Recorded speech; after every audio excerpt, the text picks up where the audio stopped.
Un policier raciste voit un homme noir marcher alors qu'il patrouille dans un quartier riche.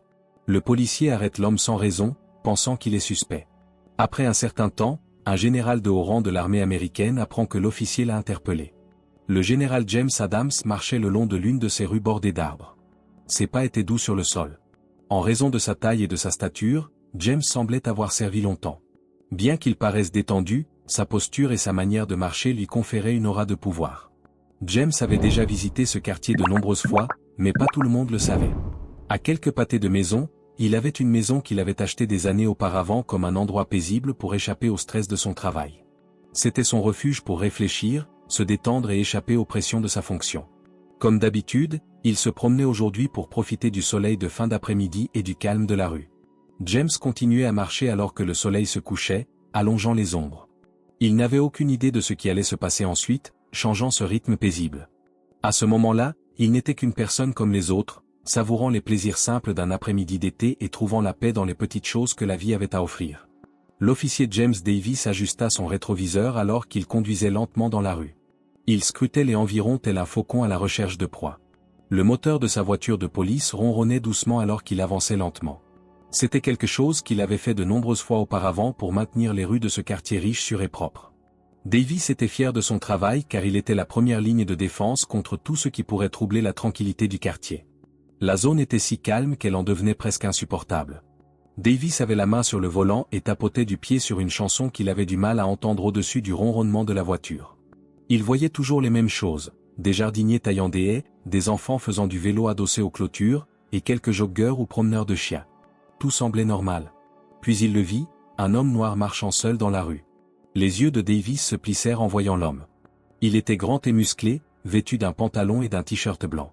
Ses pas étaient lents et réguliers, et il ne semblait pas pressé. Davis était inquiet de ce qu'il voyait, bien qu'il n'y ait rien de particulièrement troublant à son sujet. Le fait qu'il ne connaissait pas l'homme le rendait suspicieux. « Qui es-tu » Davis regardait l'homme encore et encore tout en marmonnant pour lui-même. « Que fais-tu ici » Parce que Davis avait été en service pendant 10 ans, il savait faire confiance à son instinct. Il savait que quelque chose n'allait pas. C'était un quartier riche où vivaient de nombreuses personnes blanches. Davis affirmait que les personnes qui n'étaient pas comme tout le monde étaient souvent suspectes. Peut-être que l'homme était perdu ou qu'il regardait des maisons. Quoi qu'il en soit, Davis n'allait pas passer sans en savoir plus. Il ralentit encore sa voiture pour suivre la vitesse de l'homme. L'homme regarda la voiture un instant alors qu'il passait, mais il ne semblait ni intéressé ni contrarié. Davis serra les dents, il n'aimait pas son calme. Il n'y avait aucun signe de malaise de la part de l'homme, il semblait s'intégrer là. Davis n'aimait pas ça. Il gara sa voiture de police au bord du trottoir après avoir pris une décision rapide.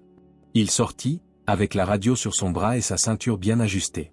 L'homme continua d'avancer, comme s'il n'était pas conscient que l'officier s'approchait derrière lui. On aurait dit que Davis commençait à se fâcher un peu. Il s'approcha de l'homme et parla plus fort. « Et, te voilà » Davis cria. L'homme s'arrêta et regarda Davis. En le regardant droit dans les yeux, son regard était stable et ne bougeait pas. Il demanda, « Y a-t-il un problème » ? « Oui, officier. » Davis ne répondit pas tout de suite, il prit un moment pour examiner l'homme attentivement. Le visage calme et la posture détendue de l'homme lui donnaient l'impression qu'il ne voyait pas Davis comme une menace. Cela ne faisait qu'agacer davantage Davis. « Que fais-tu ici » La voix de Davis était aiguë en disant cela. « Je fais juste une promenade » répondit l'homme tranquillement. « Ce n'est pas autorisé » Davis fit une grimace. Il n'aimait pas le ton calme et désintéressé de la voix de l'homme. Davis avait l'impression de ne pas avoir le contrôle, alors qu'il aimait être en charge. Il se redressa et fit un pas en avant. « Je vais avoir besoin de voir une pièce d'identité » dit-il de manière agressive. L'homme ne bougea pas, mais il leva un sourcil. « Pourquoi suis-je accusé de quelque chose » Davis ne pouvait plus attendre. « Cette zone est privée. Il n'y a pas beaucoup de gens comme vous ici. Je peux poser des questions à quiconque ne semble pas appartenir. » Davis devint de plus en plus en colère alors que le soupir de l'homme devenait plus léger. « Je vis à proximité » dit-il pour se présenter. « C'est à seulement quelques pâtés de maison. »« Officier, il n'y a rien de mal chez moi. Je profite juste de ma promenade. » Lorsque Davis dit « Montre-moi une pièce d'identité », sa main alla directement vers sa ceinture, qui contenait sa radio et d'autres outils de pouvoir. Son entraînement lui avait appris que prendre le contrôle était important dans cette situation, donc il n'était pas d'humeur à se battre. L'homme mit un moment à sortir son portefeuille de sa poche. Il montra sa pièce d'identité à Davis en la tenant en l'air. Davis la prit et examina le nom et l'adresse. Ses yeux s'illuminèrent de surprise. Pendant une demi-seconde, l'adresse le rassura, mais il n'était toujours pas sûr. Cet homme semblait très calme, ou cela pouvait être le propre sens du devoir de Davis qui prenait le dessus. Davis dit, « Je ne t'ai jamais vu ici auparavant. » D'une voix forte, il demanda, « Depuis combien de temps vis-tu ici ?» Il répondit, « Depuis plusieurs années. Je travaille beaucoup, donc je ne sors pas souvent. Je ne vois pas pourquoi c'est nécessaire. » Le visage de Davis devint rouge, il n'aimait pas être remis en question, surtout par quelqu'un qui semblait penser qu'il était au-dessus de la loi. Il prit la pièce d'identité de l'homme plus fermement. Davis dit, « J'ai un travail à faire, que ce soit nécessaire ou non. Il y a eu des rapports de choses étranges se produisant dans la région. Je dois m'assurer que tout est à sa place. » L'homme regarda Davis encore un moment sans parler. Son visage ne montrait aucun signe de peur ou de volonté de fuir. Davis n'aimait pas le fait d'être le patron et pas juste un simple individu qui pensait pouvoir aller où il voulait. Il devait montrer qu'il était aux commandes. « Reste ici, dit Davis. Ne bouge pas. » Il se retourna et retourna à sa voiture de police pour vérifier l'identité. Son cœur battait un peu plus vite maintenant, et il ne voulait pas admettre que c'était parce qu'il était agacé et avait des doutes. Quand Davis arriva à la voiture, il regarda à nouveau l'homme qui attendait toujours. La poitrine de Davis commença à lui faire mal car il ne se sentait pas bien dans cette situation. Mais il chassa cette pensée. En tant qu'officier de police, c'était son travail de garder ce quartier en sécurité. Il ne pouvait pas avoir de doute sur lui-même en ce moment. Tout en saisissant les détails de l'homme dans l'ordinateur, Davis était assis dans sa voiture de patrouille et le regardait dans le rétroviseur. Un sentiment d'inquiétude persistait, comme un nuage orageux prêt à éclater. James se tenait sur le trottoir et observait l'officier Davis revenir vers sa voiture de police. Il pouvait sentir l'attention de l'officier même s'il était loin. Les seuls sons qui pouvaient être entendus dans la rue étaient les oiseaux chantants et le ronronnement de la voiture de police de Davis. James gardait son calme en respirant régulièrement. Il n'avait rien à cacher car il savait qu'il n'avait rien fait de mal. Cependant, il était tendu à cause du regard de Davis, des questions et de la demande de montrer son identité. Le ton de l'officier, son insistance à dire que James ne s'intégrait pas, et la façon dont sa main était restée près de sa ceinture, comme si elle était sur le point de faire quelque chose, étaient toutes des choses auxquelles James pensait encore et encore. James connaissait la phrase parce qu'il l'avait beaucoup entendue pendant son service. C'était un mélange de méfiance et de pouvoir, et elle était généralement utilisée pour insulter les personnes considérées comme étranges ou déplacées. Si l'on ne faisait pas attention, ce regard aurait pu se transformer en quelque chose de bien pire. James regarda autour de lui et vit que certaines personnes regardaient maintenant de loin. Elles s'arrêtaient dans leur jardin ou regardaient par leurs fenêtres pour voir ce qui se passait. Il y avait de l'eau sur le trottoir, et un homme d'âge moyen avec un tuyau d'arrosage le regardait avec de grands yeux. Une femme s'arrêta de promener son chien et sortit son téléphone, comme si elle s'apprêtait à enregistrer. Après que James l'eut regardé un moment, elle se détourna. Il inspira lentement et profondément. C'était la dernière chose qu'il voulait, une bagarre ou une scène. Davis travaillait sur son ordinateur tout en restant dans sa voiture. Il était clair pour James que l'officier vérifiait ses dossiers et son identité pour comprendre pourquoi il était arrêté. James avait déjà vu des gens chercher des raisons qui n'existaient pas au départ. Il n'aimait pas ça, mais il savait que s'énerver n'aiderait pas. Il se dit d'attendre et de voir ce qui allait se passer. Après être sorti de la voiture de police, Davis tenait toujours la pièce d'identité. Son visage montrait qu'il était agacé. Il se tenait à un pied de James et s'approcha de lui pour montrer qu'il était en charge. « Ton dossier est vierge, dit Davis, semblant un peu déçu. Cependant, cela ne clarifie pas pourquoi tu es ici. » La réponse de James était fraîche, « Je te l'ai déjà dit. C'est ici que je vis. Je fais juste une promenade. » Davis ferma les yeux. Comme je l'ai dit auparavant, il y a eu des rapports d'activité qui semblent suspects. Je suis responsable de les examiner. James maintenait son regard fixé sur lui. « Officier, je sais que je ne fais pas de scène, mais je comprends cela. Je me promène simplement. » La colère de Davis était désormais visible dans la façon dont son visage devenait légèrement rouge et un froncement se formait sur ses sourcils. Il remarqua qu'il n'y avait pas beaucoup de monde pour les regarder. Il n'aimait pas être poussé, surtout lorsque d'autres personnes étaient présentes. James pouvait sentir le changement, la posture de l'officier avait un petit tranchant. « Écoute, dit Davis d'une voix basse. La manière simple ou la manière difficile, c'est notre choix. Je vais te questionner davantage si tu ne me dis pas exactement ce que tu fais ici. Tu peux choisir ?» James se sentait parfois en colère, mais il gardait son calme. Il connaissait cette stratégie, faire peur à l'autre personne et continuer à la presser jusqu'à ce qu'elle abandonne. « Je t'ai dit tout ce que tu dois savoir, dit James d'une voix calme. Tu fais quelque chose de mal. » La mâchoire de Davis se crispa. « La seule erreur à laquelle je peux penser, c'est que quelqu'un pense qu'il est libre de se déplacer dans ce quartier. Tu vas coopérer maintenant, ou dois-je porter cela à un niveau supérieur ?» James commençait à s'agiter. Mais Davis ne faisait pas attention, même s'il essayait d'expliquer et de donner un sens. Le but était de contrôler quelqu'un qu'il considérait comme dangereux juste à cause de son apparence. La sécurité n'était pas un facteur. Après avoir rapidement regardé les personnes qui observaient, James se tourna à nouveau vers Davis. « Officier, je ne résiste pas, dit James d'une voix calme. Je sais quels sont mes droits. Tu ne peux pas m'arrêter parce que je n'ai rien fait de mal. » Les yeux de Davis s'illuminèrent de colère. « Je déciderai ce qui est bien et ce qui est mal, grogna-t-il. Tout à coup, il tendit la main et saisit le bras de James. « Tu viens avec moi ?» La prise de Davis sur James devint plus forte alors que son entraînement commençait à prendre effet. Il savait que cela ne ferait qu'empirer les choses, mais il réussit à faire abandonner rapidement l'officier. Davis devait être capable de le tirer vers la voiture de police. Alors que les menottes se fermaient autour de ses poignets, il demanda « Est-ce vraiment nécessaire ?» James demanda d'une voix calme et forte. Davis poussa James vers l'arrière de la voiture sans se soucier de lui. « Monte !» Il laissa échapper un aboiement. James s'assit à l'arrière avec les mains toujours attachées derrière le dos. Il regarda la foule de gens qui regardaient, affichant un mélange d'inquiétude et de confusion. Tout cela était filmé par la femme avec le chien, qui tenait son téléphone en l'air. James espérait que cela suffirait à empêcher les choses de s'aggraver. Lorsque Davis claqua la porte, James ressentit une vague de colère l'envahir. À cause de la couleur de sa peau et des suppositions qui l'accompagnaient, il était traité comme un criminel alors qu'il était assis à l'arrière d'une voiture de police. Il était simplement parti faire une promenade tranquille pour se vider l'esprit. Davis radio pour informer la station de la situation d'une voix tendue. James prit une grande respiration alors qu'il s'affaissait dans son siège. Il savait que ce n'était pas encore fini. Il voulait se battre, mais il savait qu'il devait rester calme parce qu'il s'agissait de quelque chose de plus grand que lui et de quelque chose avec lequel il avait dealé toute sa vie. Alors que James était menotté et assis à l'arrière d'une voiture de police, il comprenait que le combat pour l'égalité et le respect était toujours d'actualité. Bien que le trajet jusqu'au poste de police fût silencieux, le stress était palpable. James était toujours retenu par ses menottes froides alors qu'il était assis à l'arrière de la voiture de police.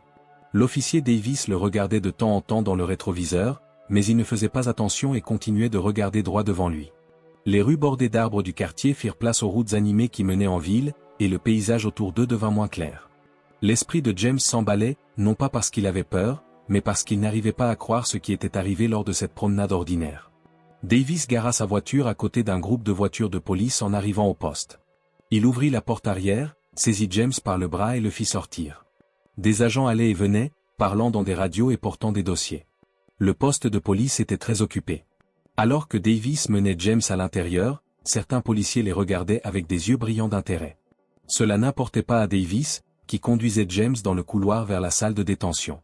Les gens parlaient dans son dos, et il pouvait sentir leurs yeux sur lui. Même s'il avait déjà été interrogé auparavant, c'était la première fois que cela se passait de cette manière, violant la loi qu'il avait promis d'honorer.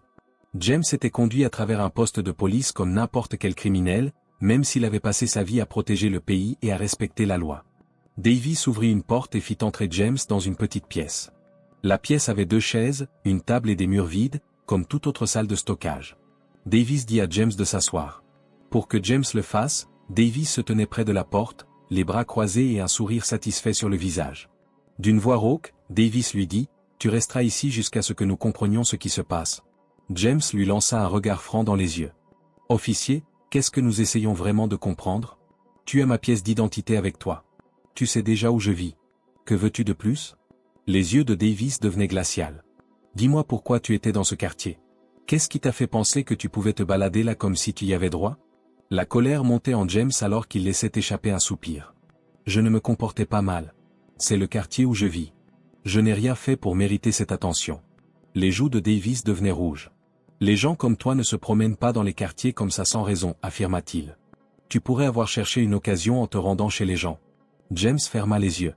Il demanda à nouveau, « Les gens comme moi? Que veux-tu dire exactement par là, officier ?» La mâchoire de Davis se crispa, mais il ne dit rien. La pièce était tendue alors qu'elle tombait dans un silence maladroit. James savait que Davis était en colère et voulait montrer qui était en charge et faire un point. James savait que ce n'était pas directement à son sujet, mais à propos de ce qu'il représentait pour Davis, une perturbation de l'ordre qu'il s'était tant efforcé de maintenir. Le sergent Laura Smith entra dès que la porte s'ouvrit. C'était une femme grande avec les cheveux bruns courts. Son visage montrait qu'elle était inquiète mais aussi prudente. Elle regarda à la fois James et Davis en réfléchissant à ce qui se passait. James savait qu'elle était de son côté parce qu'elle était calme et posée, une voix de raison au milieu du chaos. Que se passe-t-il ici? La voix du sergent Smith resta stable alors qu'elle posait la question. Davis prit une grande inspiration. Je l'ai vu agir bizarrement en traversant le quartier riche. Je l'ai appelé parce qu'il ne voulait pas s'expliquer. Lorsque Smith regarda James, ses yeux étaient justes mais très perçants. Est-ce vrai? James hocha légèrement la tête et dit, c'est vrai. J'ai fait une promenade. Chaque fois que l'agent Davis me posait une question, je lui montrais ma pièce d'identité et lui disais que j'habitais à proximité. Ce n'était pas suffisant pour lui. Smith regarda Davis. Et as-tu vérifié son identité? Oui, répondit rapidement Davis. C'était vierge, mais, demanda Smith d'une voix ferme. Mais tu l'as quand même amené. Sur quelle base? Davis s'arrêta, montrant qu'il n'aimait pas l'attention de Smith. Ne se laissant pas décourager, il agissait de manière suspecte. Je faisais mon travail pour garder le quartier en sécurité. Smith soupira et croisa les bras. D'une voix claire mais calme, elle dit, cet homme est un général de haut rang dans l'armée américaine. Il a été amené sans raison et a également été menotté. Que sais-tu de ce qui va se passer? Davis cligna des yeux, montrant qu'il était surpris. Il regarda d'un côté à l'autre entre Smith et James. Je ne le savais pas, dit-il. Les yeux de Smith se fatiguèrent. Son identité ne devrait pas avoir d'importance. Cela ne peut pas arriver. Votre travail est d'aider et de protéger, pas de juger les gens sur leur apparence. Davis, laisse-le partir. Après avoir trifouillé les clés, Davis avança pour ouvrir les menottes. James retira le métal de ses poignets et se frotta légèrement. La douleur de la prise serrée faisait mal.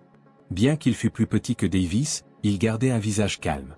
Sergent Smith, dit James d'une voix ferme, merci pour votre professionnalisme, mais il ne s'agit pas seulement de moi, il s'agit de la façon dont des gens comme l'agent Davis abordent leurs devoirs. Smith sourit et hocha la tête. Je suis d'accord. Général Adams, nous allons en reparler. Vous pouvez être sûr que les bonnes personnes s'occuperont de cette situation. James regarda Davis, qui avait toujours l'air de ne pas en revenir. J'espère que cela sera un signal d'alarme, dit James d'une voix basse. Juger quelqu'un sur son apparence peut conduire à des erreurs dangereuses. La porte était montrée par Smith. Emmenons cela dans mon bureau, dit-elle. Nous devons aborder ce qui s'est passé ici aujourd'hui. James suivit Smith hors de la salle de détention, même s'il savait que d'autres policiers étaient à proximité. Il savait que ce n'était pas la fin, mais le début. Tant que cela était l'étincelle, qu'il en soit ainsi. Les choses devaient changer, et les gens devaient en parler. James s'assit à côté d'elle dans le bureau de Smith alors qu'elle commençait à rédiger un rapport. Davis resta là, debout à l'extérieur, avec un regard confus et embarrassé sur le visage. Alors que James le regardait à travers la fenêtre, il pensa au long chemin qui l'attendait. Ce qui importait le plus, c'était la culture qui permettait de telles choses de se produire, bien plus que les actions d'un seul policier. James avait mené cette guerre toute sa vie, et il allait la gagner. Ce n'était pas seulement sur le champ de bataille, le combat pour l'égalité et le respect se déroulait dans chaque quartier, rue et interaction. Smith s'assit et leva les yeux vers James avec son stylo. « Je suis désolé pour ce qui s'est passé, dit-elle. Nous veillerons à ce que cela ne passe pas inaperçu. » James sourit et hocha la tête. « Il ne s'agit pas d'excuses, sergent, il s'agit de s'assurer que cela ne se reproduise plus pour personne. » Smith acquiesça d'un signe de tête. « L'agent Davis sera notre première priorité, puis nous examinerons la situation dans son ensemble. Le changement prend du temps, mais il doit bien commencer quelque part. » Il y avait un étrange manque de bruit dans le petit bureau du sergent Laura Smith. James s'assit à côté d'elle, les mains sur les genoux et un regard calme mais conscient sur son visage. Le sergent Smith était presque terminé d'écrire ce que James avait dit. Elle réfléchissait à la suite et avait oublié de poser son stylo sur le bureau. Dehors, on pouvait encore entendre l'agitation de la station, mais à l'intérieur, la tension était presque palpable. Smith prit une profonde inspiration pour briser le silence. « Général Adams, commença-t-elle, je veux vous rassurer que nous ne faisons pas notre travail de la manière dont nous l'avons fait aujourd'hui. L'agent Davis a fait quelque chose de mal. Ce genre d'action n'est pas toléré ici. » Tout en acquiesçant légèrement, le visage de James resta impassible. « Merci, sergent, mais j'ai vu trop de choses comme cela se produire auparavant. Ce n'est pas à propos d'un policier en particulier, c'est à propos de la manière dont les gens agissent qui permet à cela de continuer. » Les yeux de Smith brillaient de compréhension. Elle était policière depuis longtemps et savait que James avait raison. Les problèmes plus grands qui devaient être résolus étaient plus importants qu'un incident isolé. Elle savait qu'ils avaient encore un long chemin à parcourir, même si elle avait rejoint la police pour faire un changement et s'assurer que la loi était appliquée équitablement. « Général Adams, dit Smith prudemment, j'aimerais en savoir plus sur vos réflexions à ce sujet de vos expériences, à la fois maintenant et au cours de votre carrière, si vous êtes disposé à les partager avec moi. » Cela pourrait nous aider à trouver comment veiller à ce que cela ne se reproduise plus. James se pencha en avant et regarda Smith droit dans les yeux. « Sergent, j'ai servi toute ma vie. J'ai commandé des troupes, pris des décisions au combat, géré de nombreuses crises différentes et fait face à des formes de préjugés à la fois silencieuses et bruyantes. Aujourd'hui, cependant, c'était différent. J'ai été traité comme un criminel pour m'être simplement promené dans mon propre quartier. Les gens me voient comme un danger à cause de mon apparence, même si j'ai combattu pour ce pays. » Smith écouta avec un air sérieux sur son visage. « Général, vous avez raison de dire que parfois nos préjugés entravent un bon jugement, mais nous sommes là pour protéger tout le monde. Davis. C'est un bon policier, mais j'ai entendu des inquiétudes concernant son comportement dans le passé. » James sourit et hocha la tête. Non seulement il voulait punir Davis, mais il voulait aussi s'assurer que tous les agents de police sachent que leur travail est de protéger, pas de juger. Utiliser une telle discrimination raciale est risqué. Cela fait que les gens ne font pas confiance aux policiers, et quand cela se produit, nous avons échoué. Smith jeta un coup d'œil rapide à ses notes. Elle était fière d'avoir toujours été juste et de traiter les gens avec respect, mais elle savait que tout le monde n'était pas d'accord avec elle. Nous allons mener une enquête interne, dit la responsable. Davis sera suspendu en attendant le résultat, mais au-delà de cela, nous devons examiner comment nous formons nos agents, comment nous interagissons avec la communauté. James appréciait l'honnêteté de Smith. Elle ne se contentait pas de dire les bonnes choses, elle semblait déterminée à apporter de réels changements. James dit, l'éducation et la formation sont importantes, mais être responsable l'est encore plus. Les agents doivent comprendre que ce genre de comportement affecte tout le monde dans la communauté, pas seulement la personne ciblée. Smith sourit et hocha la tête. Nous nous concentrerons d'abord sur la responsabilité de Davis avant de réfléchir à nos plans de formation. Il est plus important de construire la confiance que de simplement suivre les règles. Alors que la porte du bureau de Smith s'ouvrait, l'agent Davis semblait incertain de ce qu'il devait faire. Smith fit signe pour qu'il entre. Davis entra dans la pièce et se tint raide près de la porte, ses yeux se déplaçant d'un Smith à James. L'agent Davis, dit Smith d'une voix calme, le général Adams a raconté sa version des faits concernant ce qui s'est passé aujourd'hui. Nous savons maintenant qu'il est un soldat de haut rang dans l'armée américaine car nous avons vérifié son passé. Vos actions étaient erronées et impolies. Davis a opéré un changement qui lui était difficile. Davis répliqua, « Je ne savais pas qu'il était général et son visage devint rouge. Je pensais qu'il planifiait quelque chose. C'est tout ce que j'ai fait pour le travail. » Les yeux de Smith s'écarquillèrent un peu. « Vous ne devriez pas juger les gens en fonction de leur apparence, c'est votre travail d'aider et de protéger tout le monde dans cette ville. Vous avez violé les droits d'un homme en l'amenant sans raison et en le traitant comme un suspect. Être mauvais dans son travail, ce n'est pas l'accomplir. » Davis ouvrit la bouche comme pour argumenter, puis la referma. Il regarda tour à tour Smith et James. Davis dit d'une voix basse, « Je voulais juste garder le quartier en sécurité. » James se leva et regarda Davis. « Agent, la sécurité ne consiste pas à se concentrer sur les personnes qui ont une apparence différente. Il s'agit de faire ce qui est juste et de traiter tout le monde avec soin. On aurait dit que vous me suiviez pendant que je faisais simplement une promenade. Cela ne sécurise personne. » Davis laissa ses épaules s'affaisser légèrement. Il essaya de ne pas croiser le regard de James et baissa la tête. « Désolé, dit-il d'une voix basse. Je ne voulais pas que cela se passe comme ça. » Et en regardant Davis, James vit que son regret semblait plus sincère par peur que par compréhension. « Ce n'est pas juste une excuse, dit James. L'objectif est de s'assurer que cela n'arrive à personne d'autre. » Smith se redressa. « Agent Davis, vous êtes suspendu immédiatement. Votre comportement sera examiné, et si nécessaire, d'autres mesures seront prises en fonction des résultats. » Davis hocha la tête, en colère. Il se retourna et sortit du bureau sans dire un mot. La porte se ferma doucement derrière lui. Après avoir vu James partir, Smith se tourna à nouveau vers lui. Elle dit, « Nous ferons mieux. » James acquiesça d'un signe de tête. « Je m'en assurerai. Sergent, je crois en vous, mais rappelez-vous que l'objectif est de changer l'état d'esprit qui permet que ce genre de comportement se produise, pas seulement celui de Davis. Des agents comme vous doivent montrer qu'ils sont des leaders. » Smith retourna à sa place et avait l'air de réfléchir. « Bonjour, général. Merci d'avoir été patient aujourd'hui. Je sais que cela n'a pas été facile, mais vos mots feront une différence. » James prit une grande inspiration alors qu'il sentait le stress de la journée commencer à s'estomper. « Sergent, nous devons tous faire notre part. Jouons bien, d'accord ?» Il se leva et tendit la main. Smith la serra fermement, et ils convinrent tous deux en silence. James avait l'impression d'avoir une raison de quitter le bureau. Bien que cela fût effrayant, cet événement était une occasion d'améliorer les choses. Sa sécurité était plus importante que tout le reste. Il ne voulait pas que quelqu'un d'autre vive ce qu'il avait vécu. James prit une décision et sortit à la lumière. Il y avait encore un long chemin à parcourir, mais au moins, il ne se sentait pas seul. L'histoire de l'épreuve du général James Adams se répandit rapidement dans le bureau de police et dans la communauté dans son ensemble. Le lendemain, les chuchotements s'étaient transformés en vraies conversations. Dans les salles de pause, des policiers étaient regroupés et parlaient à voix basse. Certains d'entre eux regardaient le bureau vide de l'agent Davis. La station était tendue car tout le monde savait qu'il s'était passé quelque chose d'important. L'absence de Davis était plus qu'une simple punition, c'était un signe que les choses étaient sur le point de changer. Elle se tenait devant les agents lors de la réunion du matin avec une voix ferme et un regard sérieux sur son visage. Comme beaucoup d'entre vous le savent, l'agent Davis a été mis en congé pendant qu'une enquête interne est en cours. En ce qui concerne le général James Adams, nos règles ont été enfreintes. Une partie de notre objectif de protéger et d'aider tout le monde dans notre communauté est de traiter chacun avec équité et respect. Il y eut un murmure dans la pièce, et certains agents hochèrent la tête pour montrer qu'ils étaient d'accord, mais d'autres avaient l'air nerveux et se remuaient dans leur siège. Bien que les gens aient des réponses différentes, Smith continua. L'ensemble du département est affecté par ce que nous faisons. Ce genre de situation ne peut pas nuire à la confiance du public. Nous sommes responsables de faire un meilleur travail et de respecter les meilleures normes morales. Un jeune policier nommé l'agent Ramirez leva la main. « Sergent, que va-t-il arriver à Davis ?» Smith le regarda droit dans les yeux. « Cela sera déterminé par l'enquête. Il est actuellement suspendu, mais je veux préciser que ce n'est pas seulement à propos de Davis. Il s'agit de s'assurer que tout le monde dans cette communauté sait à quel point il est important.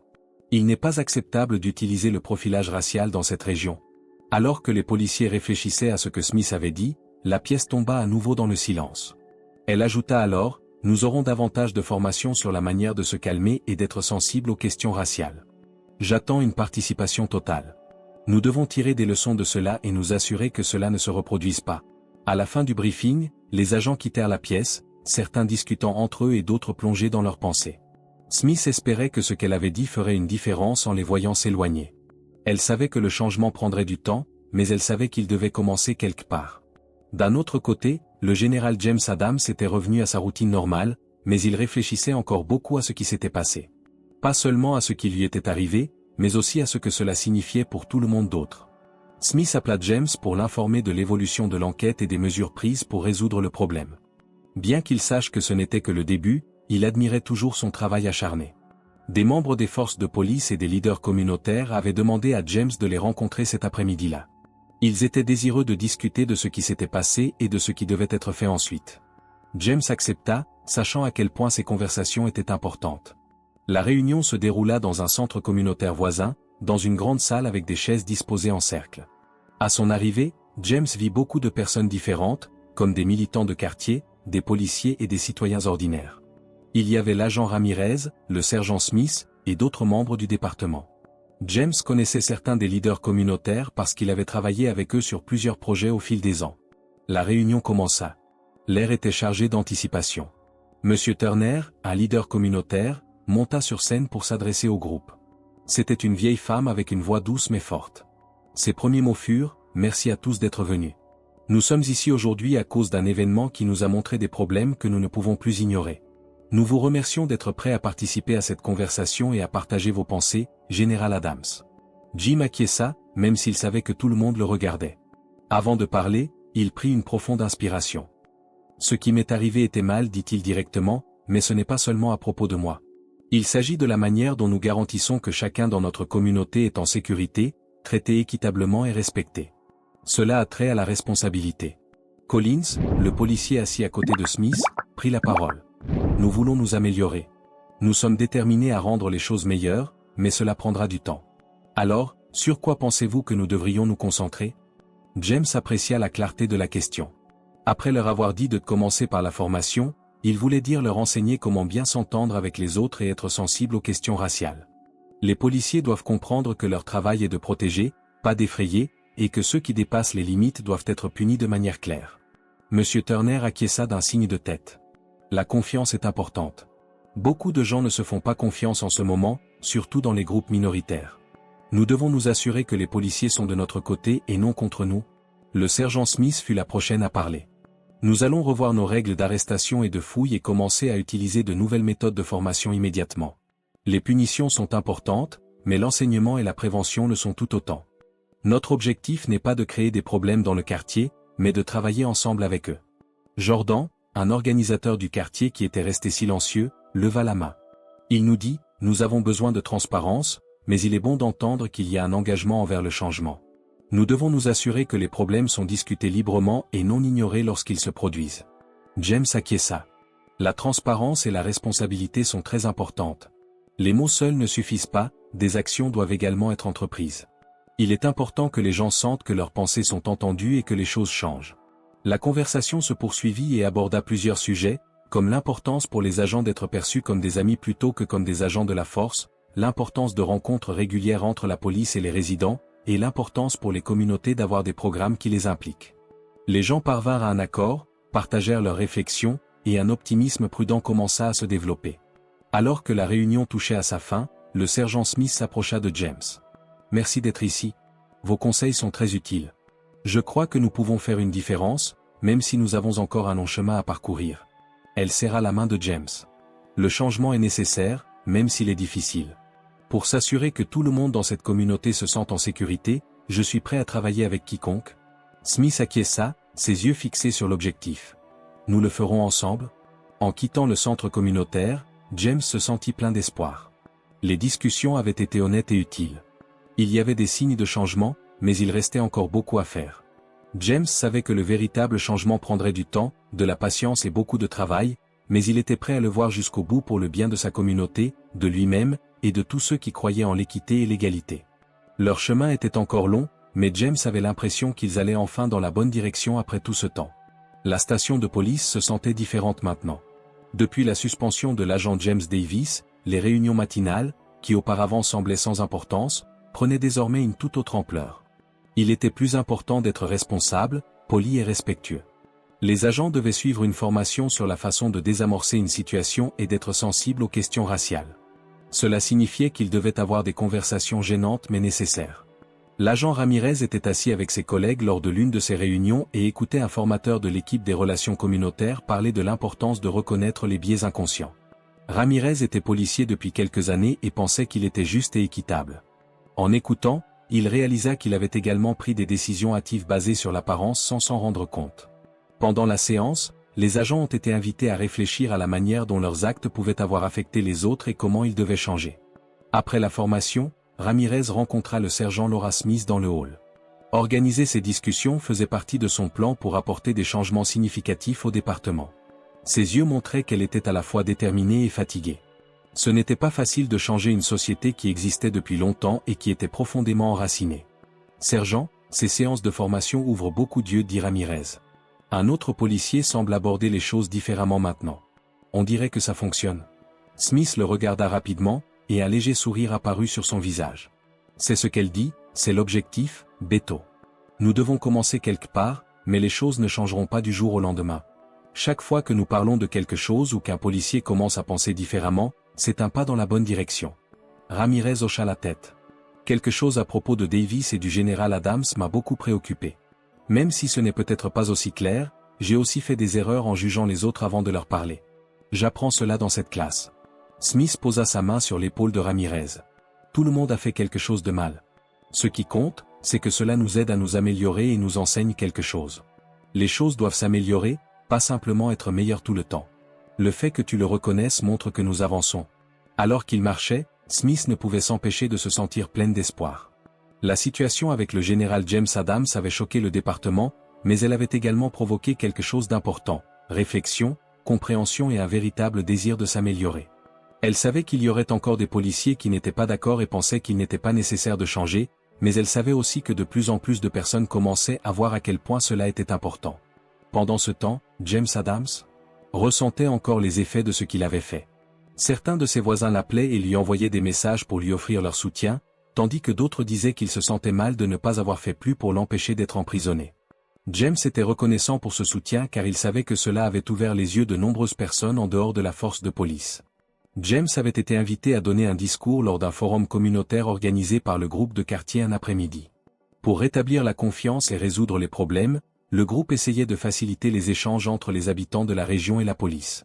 James accepta, sachant à quel point ces conversations étaient importantes. Ce soir-là, le centre communautaire était plein de gens. Les gens étaient assis sur des chaises, et un groupe de policiers, y compris l'agent Ramirez et le sergent Smith, se tenaient à l'arrière. James monta sur scène et regarda les personnes devant lui. Les gens dans la foule étaient intéressés, inquiets et pleins d'espoir. James parla d'une voix ferme. « Merci à tous d'être ici. Ce qui m'est arrivé a été difficile, mais cela a renforcé notre relation. Pour commencer, je veux dire que je crois en la force de la communauté. Je suis sûr que nous pouvons travailler ensemble pour rendre cet endroit sûr et accueillant pour tout le monde. » Il attendit un moment pour s'assurer que ses paroles résonnaient avec ceux qui étaient présents. Mais pour y parvenir, nous devons affronter des vérités difficiles. Les préjugés et les biais doivent être reconnus pour ce qu'ils sont. Pour être en sécurité, nous devons faire plus que simplement arrêter le crime. Nous devons nous assurer que chacun, peu importe son apparence, se sente valorisé et respecté. Il y avait un vieil homme au premier rang qui leva la main. Il dit au général Adams, « Je vis ici depuis plus de 30 ans. Je n'aurais jamais pensé qu'une telle chose pourrait arriver ici, même si j'ai vu les choses changer. Que pouvons-nous faire pour nous assurer que cela ne se reproduise pas ?» James sourit et hocha la tête. Il dit, « La sensibilisation est le premier pas. La sensibilisation à nos propres préjugés et à l'impact de nos actions sur les autres. Les policiers offrent à tous, pas seulement aux agents, la nouvelle formation qu'ils mettent en place. Nous devons prendre soin les uns des autres. Si nous voyons quelque chose de mal, nous devons dire quelque chose. Il s'agit de faire quelque chose pour construire la confiance. » Au fond, une fille leva de nouveau la main. « Que avons-nous, nous, les habitants, à choisir? Que pouvons-nous faire pour aider à nous impliquer ?» James leur dit, « Assistez à ces réunions, parlez à vos voisins et apprenez à connaître les policiers qui patrouillent dans nos rues. Plus nous agissons, plus notre groupe est fort. Il s'agit de créer des liens et de la compréhension. » Le sergent Smith s'avança et rejoignit James. Elle dit que le général Adams avait raison. « Nous avons besoin de votre aide, mais nous sommes déterminés à apporter des changements dans le département. En tant qu'équipe de police, notre objectif est de vous servir rapidement et efficacement. Nous voulons nous améliorer, apprendre et écouter. » Les habitants de la région ont parlé de leurs craintes, questions et suggestions lors du forum de plus d'1 heure. Contrairement à l'atmosphère tendue qui régnait après l'arrestation de James, il y avait maintenant un climat d'ouverture et de respect. À la fin de la nuit, tout le monde avait l'impression d'être uni et était déterminé à continuer. Alors que la foule se dispersait, James était entouré d'amis qui voulaient lui serrer la main, le remercier pour sa voix ou parler de leur propre vie. En les écoutant, il disait des choses pour montrer qu'il les comprenait et les soutenait. Il pouvait sentir la force de se rassembler et à quel point la communauté était puissante. Le sergent Smith s'approcha de James alors que la salle commençait à se vider. Quelqu'un dit, « C'était puissant. Vous avez fait une grande différence. Beaucoup de gens sont intéressés. » James sourit. « Sergent, ce n'est que le début. Les choses dont nous avons déjà parlé doivent continuer. Le changement prend du temps, mais ce soir était un bon pas dans la bonne direction. » Il acquiesça d'un signe de tête à Smith. « En nous soutenant, nous continuerons à avancer. » En quittant le centre communautaire ce soir-là, James se sentit guidé par un nouveau sens de la direction. Les derniers jours avaient été difficiles, mais ils avaient aussi changé sa vie. Les marées se retiraient lentement mais sûrement. James savait qu'il y aurait encore du travail à faire et d'autres discussions à avoir, mais il était prêt. James se sentait plein d'espoir pour la première fois depuis longtemps, car les choses changeaient. Il prit une grande inspiration en levant les yeux vers le ciel, rempli d'étoiles brillantes. Il pensait qu'ils allaient dans la bonne direction, mais qu'il leur restait encore beaucoup de chemin à parcourir. Après quelques semaines, le quartier et la force de police avaient un nouveau état d'esprit. Les gens continuaient à parler de justice, de biais et de respect dans leurs salons et dans les couloirs du poste de police. Beaucoup de gens convenaient que même s'il y avait eu des améliorations, il restait encore beaucoup de travail à faire. Quand James Adams sortait pour ses promenades habituelles comme il le faisait avant, quelque chose semblait différent cette fois. Au lieu de regards suspicieux, il y avait des vagues de convivialité et des hochements de tête de reconnaissance.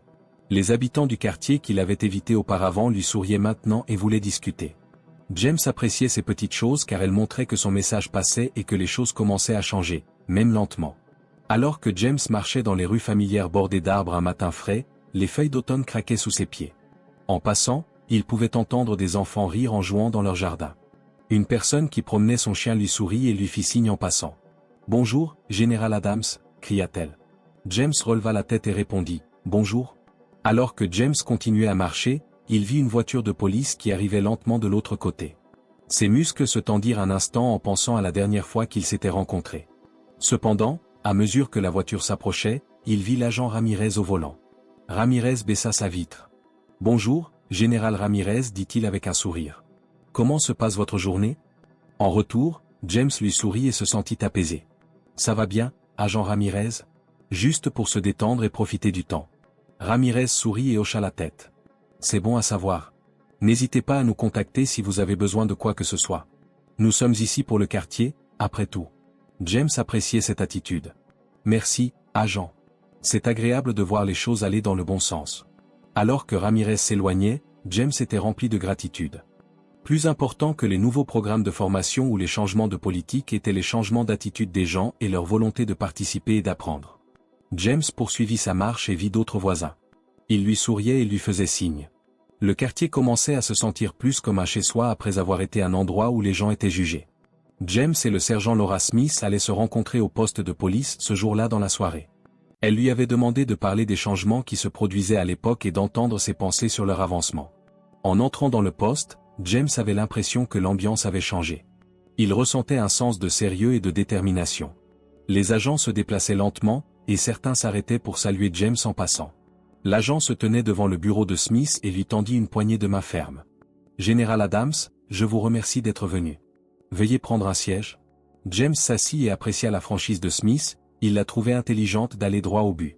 Il dit, « Je voulais vous tenir au courant de l'enquête. » L'agent Davis a été officiellement relevé de ses fonctions. L'examen a révélé que ses actions étaient contraires aux règles du département. Son licenciement n'était pas seulement une forme de discipline, mais aussi un modèle de ce que nous attendons de nos dirigeants. James sourit et hocha la tête. Je crois que c'était le bon choix. Les actions de Davis avaient diminué la confiance des gens envers la police, et cela était inacceptable. Smith poussa un profond soupir en y réfléchissant. Licencier quelqu'un est difficile, mais nous avons besoin d'agents de police qui se soucient de l'équité et de la justice. Nous avons changé notre manière de former les agents et mettons davantage l'accent sur l'implication des gens dans leur communauté. Les agents doivent désormais suivre une formation mensuelle sur la sensibilité culturelle et la désescalade. Pour maintenir les lignes de communication ouvertes, nous espérons également nous rassembler souvent avec la communauté. James était heureux d'entendre cela. Sergent, ce sont des étapes très importantes. J'ai déjà remarqué une différence dans la façon dont la police interagit avec les gens du quartier. Cela a changé. Les gens ont l'impression d'être entendus. Smith sourit. Nous avons reçu de bons retours. Les habitants du quartier sont plus disposés à nous parler et se sentent plus connectés. C'est encourageant de voir comment un petit changement d'attitude peut avoir un grand impact. Alors que James se penchait en avant, il parla d'un ton sérieux. Mais nous ne pouvons pas nous arrêter ici. Nous devons maintenir cette énergie. La culture est plus importante que de simples règles et enseignements.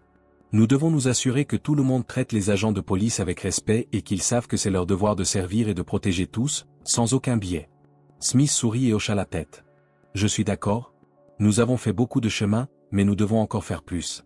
Je suis déterminé à terminer cela, et je suis sûr que tout le monde le pense aussi. James se leva et tendit à nouveau la main.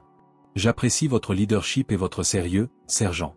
Nous pouvons tous travailler ensemble pour faire la différence, même si le changement est difficile. Madame Smith lui serra la main fermement. Merci, Général Adams. C'est grâce à votre courage et à votre prise de parole que ces changements ont eu lieu. Nous garderons cela à l'esprit. En quittant le poste, James avait l'impression que l'histoire était terminée. Au début, il y avait eu des doutes et de la colère, mais cet événement avait conduit à une bonne conversation et à un changement réel. L'expérience avait servi de leçon, même les situations difficiles peuvent offrir des occasions de grandir. Bien que James soit satisfait de ce qu'ils avaient accompli, il savait qu'il devait rester très prudent. Il fallait beaucoup de travail acharné et d'engagement pour se battre pour l'équité et la justice.